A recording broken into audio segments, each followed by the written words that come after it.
Ngiyanibingelela bafundi baka grade 12 abenza i-first additional language ulimi lokuqala lokwengeza. Nibingelela uMemzuma oyi-senior education specialist eJohannesburg East District. Ngiyabonga sisahlele emakhaya sisayifihlile kulolu khuvethe oluvelile. Ngithe nami angiphose ije esivivaneni. Subscribe-ani ke bakwethu ningene ku-YouTube kwingosi yethu ethi grade 12 intervention. Kuzonisiza kakhulu lokho ngoba manihlala nje khani ngenzi lutho kuzovula ey'koleni kuqalwe ngani ukuthi kuvule nizwile nani uminister esho makufika leso sikhathi uthola ukuthi aniyilungiselele. Ngakho-ke zicijeni futhi niyazi ukuthi wenza i-first additional language akusho lutho lokho. Wenza uyasikhandla ngokufanayo njengomfundi owenza ulimi lwasekhaya. Ngakho-ke inkondlo-ke soyithola namhlanje besiyithola lapha eqoqweni ley'nkondlo kuncwadi amahlokohloko. Siyazazi iy'nkondlo ey'miselwe ekufuneka uzenze ka-grade 12. Sizofunda-ke namhlanje inkondlo ethi Kwamfazi Ongemama ebhalwe u-F.F. Mbatha.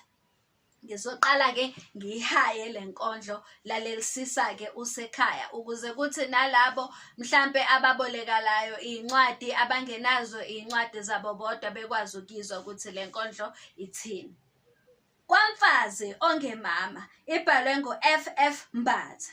Awuthunyelwa Gundane, ngidele konke ngayokwenda, ngidela ikhaya likababa, ngadela izihlobo nabangani, ngadela nezinkalo zangakithi, uze ungilonde mveli Kwamfazi Ongemama. Namuhla ngiqombola izintaba ngilibangise Kwamfazi Ongemama noma ngibangwa nezibi liyophuma lithi ngiyatefa ngiyazenzisa uze ungigcine menzi lapho kwanhliziyo ngise.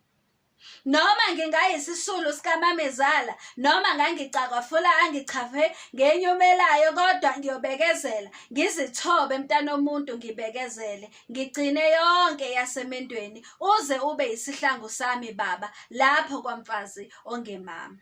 Konke kwenzeka samlingo nokho lolu thando luyithumbile eyami lolu thando lungishaya indali emajukujukwini. Niyazesaba ezakhona izehlo nokho akusenani sengobekezela ngizithobe Kwamfazi Ongemama. Right.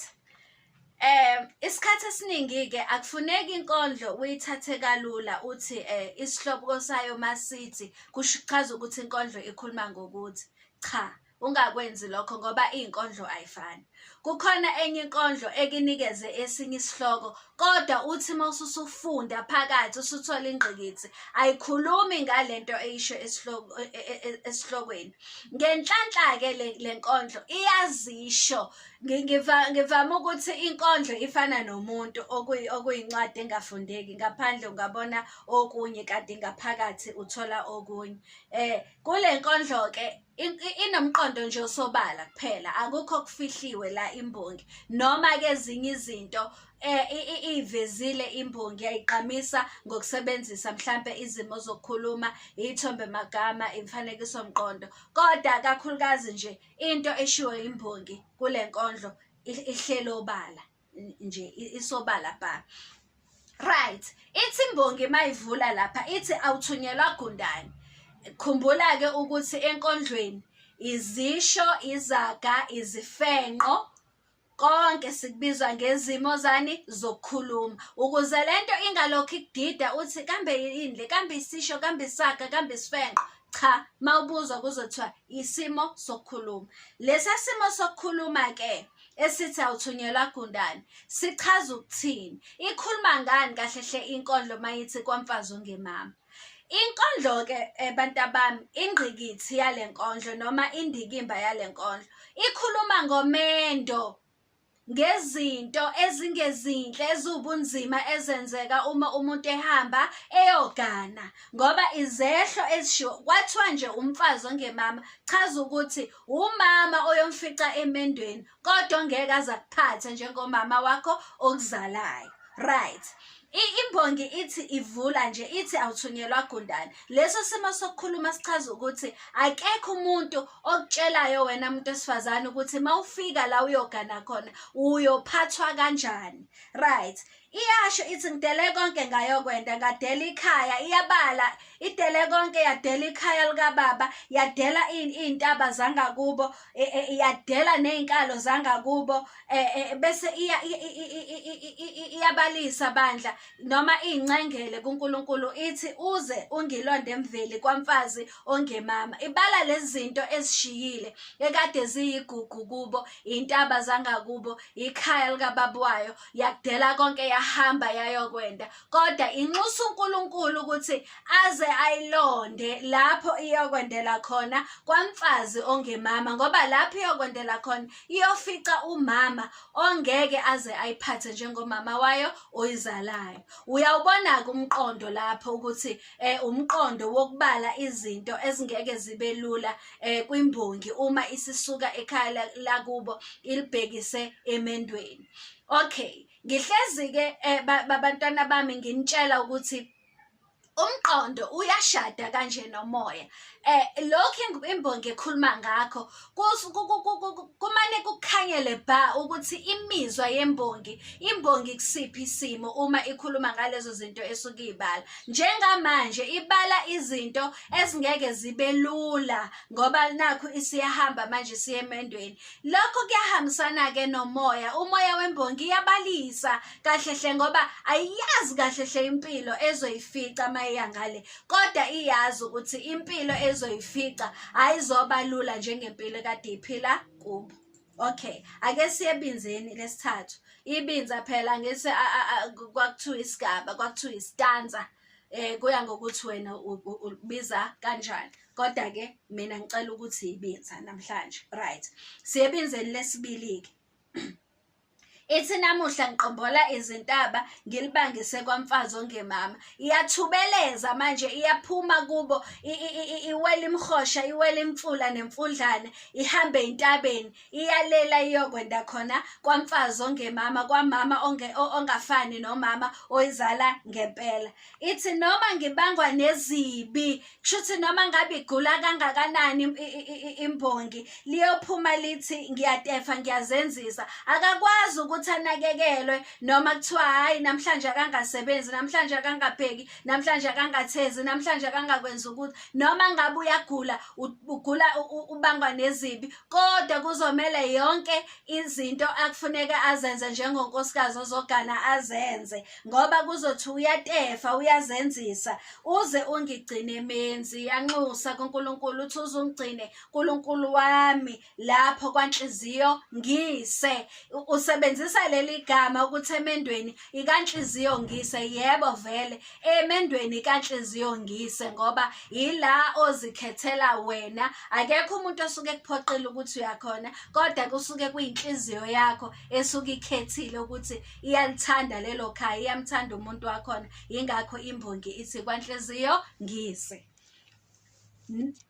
Noma ngingayisisulu sikaMamezala, noma uMamezala ngamphatha kabi kangakanani, amcokofula, amxhaphe ngenhlamba, amchaphe ngelumelayo, okushuthi amagama azobe engehli kahle kuye. Kodwa uyokwenze njani? Uyobekezela ngoba uyamthanda lo muntu amzele lana. Mntana umuntu ngibekezele ngigcine yonke yasemendweni. Uyobekezela akwenze konke okumele akwenze njengonkosikazi noma njengomakoti oganile, uze ube isihlangu sami. Isihlangu, isiviko, ihawu. uNkulunkulu umbiza ngehawu la ukuthi noma ngaba nzima kangakanani uNkulunkulu abe yihawu lakhe lapho Kwamfazi Ongemama. Right. Konke kwenzeka samlingo, konke kuwumlingo kuye. Okunye kwenzeka kube yigameko angeke ayikholwa. Yebo, uma uyogana kwesinye isikhathi awukholwa kwenzakala ukuthi mina ngempela lo nokho uthando lo loluthumbe yakhe inhliziyo. Akukho azokwenza ngoba konke lokho akwenzayo emendweni ukwenziswa yini? Uthando okuyilona elithumbe inhliziyo yakhe. Ngiyazesaba okay, lolu thando uthi limshaya indali lufane nokuthi limdayise nje ngemali encane, ngoba ushiye mhlawumbe izinto ebezingcono ekhaya lakubo la izalwa khona, kodwa nje wasale sethatha noma yini ngenxa yothando kade luyithumbile inhliziyo yakhe. Okay, uyayisaba ezakhona izehlo, kusho ukuthi lapho emendeni kunezehlo ey'nkulu ezasabekayo, ezinye ngeke akwazi nokuthi ayixoxele umuntu. Nokho akusenani, awu uyasarenda, ngathi uphakamise izandla ukuthi akukho engizokwenza, ngendile. Useyobekezela kuphela azithobe. Lapho kwaMfazi Ongemama, kwamama ongamzali ngempela. Right, zonke lezi zinto imbongi iyasebenzisa izimo zokukhuluma lapho konke kwenzeka samlinge enganakile, kodwa uthando luyithumbile inhliziyo yakhe. Uwasebenzisile lamagama lawa ukuthi aqhamise ukuthi imbongi izizwa kanjani, yiphi imizwa. Iyabalisa imbongi kule nkondlo, umoya walo uyabalisa ngoba izimo ebhekana nazo emshadweni azilula, akufani njengoba kade isazenzela ekhaya likababa wayo, ngoba manje ihleli nomama ongeyena umama wayo ngempela. Right, ukuze-ke ividiyo yethu ingabi yinde kakhulu, ngoba uma iba yinde kakhulu kuba inkinga mase silodwa. Ake ngigijime nje ngiye manje kwisivivinyo-ke manje kwimibuzo. Ngizobuza imibuzo emfushane le esithi ama-contextual question. Lalela-ke mntanami, imibuzo emfushane iba u-10 marks. Lowo 10 marks uhlukaniseke kathathu. Kukhona u4 marks wokuqala okuyimbuzo elula. Yenjani imbuzo elula? Impendulo zakhona zilula, ungakwazi ukuthi uzibone laphi enkondlweni. Then u4 marks wesibili owenza u8, imbuzo le esithi phakathi nendawo. Izinga layo selithe ukuthi thuthu kunale mbuzo le enjani elula ewu4 marks wokuqala. Bese kuthi u2 marks wokugcina osewenza u10 ke manje. Imbuzo esithi njani ibukhulu.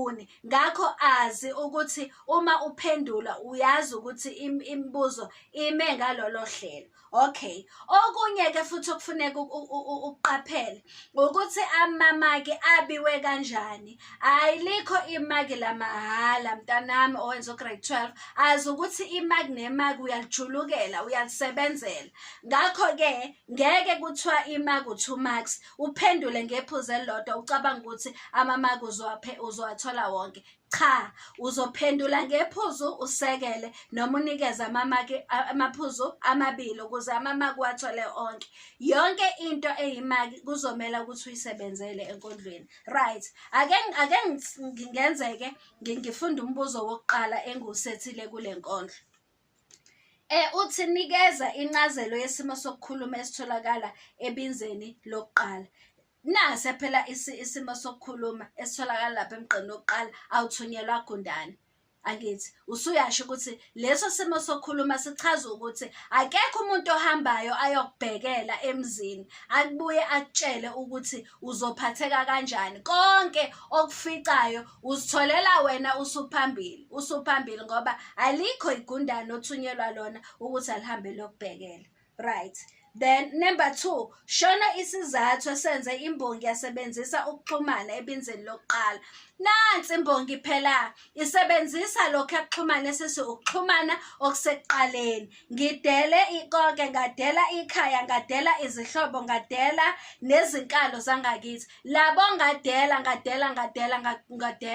ukuxhumana lokho okusekuqaleni. Imbongi iyagcizelela, yebo kuletha umgqumo samculo omnandi, kodwa okunye imbongi iyagcizelela noma iqamisa izinto ebeziyigugu kuyo, kodwa egcine izishiyile ngenxa yokuthi ibisiphuma ekhaya lababwayo isihamba isiye ekhaya la eyokwendela khona. Right, then number 3, chaza ukuthi imigqa edetshele ebinzeni lesithathu ikwelekelele kanjani ukuba uqondo obushiwe yimbongi kuleli binza.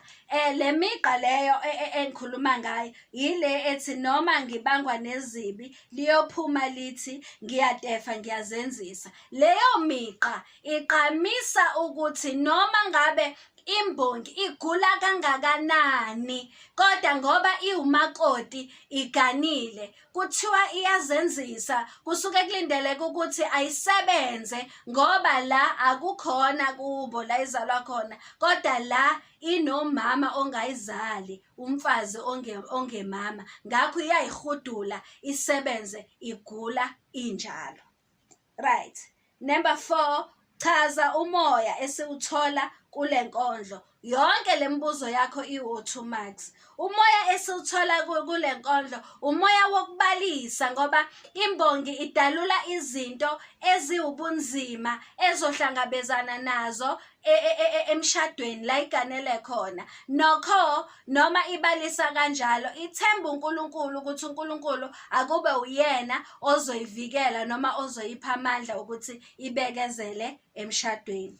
Then bese kuba umbuzo-ke manje wokugcina othi phawula ngokusetshenziswa kwamagama abhalwe ngokugqamile kule nkondlo. Lawo magama-ke lawo ebizweni lokuqala ithi mveli, ebinzeni lesibili ithi menzi, then ebinzeni lesithathu ithi baba. Lawo magama lawo amagama akhombisa ukuthi imbongi manje isikhuluma nomenzi wayo, isikhuluma nomveli wayo, isikhuluma nobaba wayo okuwuNkulunkulu. Lawa magama aqhamisa ukuthi imbongi iyathandaza bonke umzima ehlangana nabo emendeni, ikubhekisa kumdali wezinto zonke okuwuNkulunkulu, okuyena odale imbongi. Ngiyathemba ukuthi inkondlo yakho khona okuncane okucoshile namhlanje, yize ngenxa yevidiyo singeke siyithinte yonke, kodwa-ke ngikholwa ukuthi kukhona okuncane okucoshile okuzokusiza uma kungenzeka uphinde uyibhala le nkondlo. Nisiphathe kahle, njalo sizoposta. Kusasa sophosta futhi engosini yolimi lwasekhaya inkondlo ethi ngibonga ngiyanconcoza. Ngakho-ke nilithathe leli thuba, nilisebenzise, niliphathe kahle okwezikhali zamantunga. Nisiphathe kahle emakhaya, nginithanda nonke, nisale kahle.